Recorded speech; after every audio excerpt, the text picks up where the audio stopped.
Hello বন্ধুরা, আমার নতুন ব্লগে আপনাদের আবার স্বাগতম। তো এটা হচ্ছে কুলাই যে সরস্বতী পূজাটা হয়েছিল, ওই কুলাইয়ের পূজাটা তো তোমরা দেখাইমো। আর এদিকে রাত্রেবেলা আসলাম কুলাইয়ের মধ্যে। তো এদিকে মূর্তিটি মোটামুটি সুন্দর হয়েছিল, আর এই যে লাইটিং টাইটিং, আর এদিকে তোমরা দেখবা কোনো কাপিল ফটোশ্যুট চলতেছে।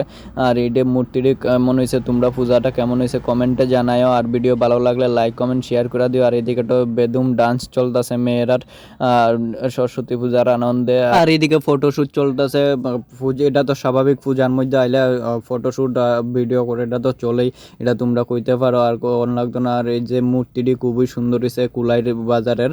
আর এই মানুষও প্রচুর মানুষ হয়েছে। আর এখানে সরস্বতী পূজার সময় যেরকম মনে হয় এরকম অনেক মেলা, তো এরকম মানুষ হয় না সরস্বতী পূজার সময় যেরকম মানুষ হয়।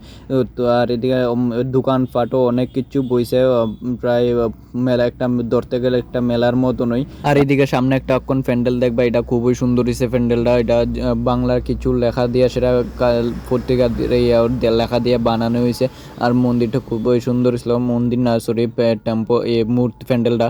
তো আর এইদিকে পানের 12 মজার দোকান টোকান বয়া গেছে, এরপরে খিলিফানের দোকান, এরপরে তোমার আইস বরফের যেটা দোকান, এটি মোটামুটি সব কিছুর দোকানেই বইছিল। আর এদিকে একজন ভাই ডান্স করতেছে, ডান্সটা